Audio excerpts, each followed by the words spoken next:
Welcome to tea creations అండి. ఇవాళ పంచలోహంలో మేము ఫేస్ చేసిన ఎక్స్పీరియన్స్ అయితే మీతో షేర్ చేసుకోవాలనుకుంటున్నాను. సో పంచలోహంలో మనకి చాలామంది హోల్సేలర్స్ ఉంటారండి.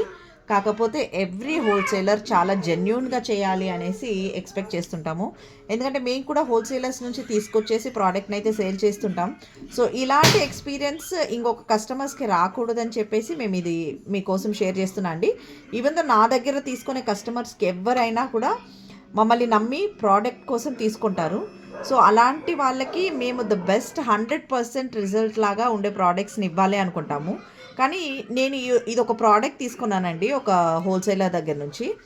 వితిన్ 2 days, అంటే నేను తీసుకొచ్చిన వెంటనే ఇది ఇలా కలర్ మారేసిందండి. సో పంచలోహమే కదా, చింతపండు నీళ్ళల్లో వేస్తే మంచిగా అయిపోతుందేమో అని అనుకున్నాను. కాకపోతే ఈవెన్ చింతపండు వాటర్లో వేసినా కూడా ఈ కలర్ అయితే ఇలాగే ఉందండి. సో ఇది ప్యూర్ పంచలోహంలో ఇంకొక రింగ్ అండి. సో ఇది చింతపండు నీళ్ళలో వేస్తే ఎంత బాగా మెరుస్తుందో చూడండి, అచ్చం బంగారు రింగ్ లాగా ఉంది. సో ఇలాంటి వాటిని దయచేసి మీరు ఇలాంటి ఫేక్ పంచలోహం రింగ్స్ అనేసి దయచేసి మాకు ఎవరికి సేల్ చేయొద్దండి. దీని నుంచి మాకు కూడా బిజినెస్ అయితే చాలా లాస్ వస్తుంది. బికాస్ ఒక్క కస్టమర్ని లూజ్ అయితే ఎంటైర్ బిజినెస్ కొలాప్స్ అయ్యే ఛాన్సెస్ కూడా ఉంటుంది. సో మేము మిమ్మల్ని ఎంత నమ్మి తీసుకుంటామో మీరు అంతే పర్ఫెక్ట్గా మాకు క్వాలిటీ అండ్ క్వాంటిటీ ఇవ్వాలనేసి మేము అడుగుతున్నాము. సో ఇలాంటి ఫేక్ ఉండే వాళ్ళైతే దయచేసి బిజినెస్ అయితే స్టాప్ చేసుకోవడం అనేది చాలా మంచిదని భావిస్తున్నాను. Thank you.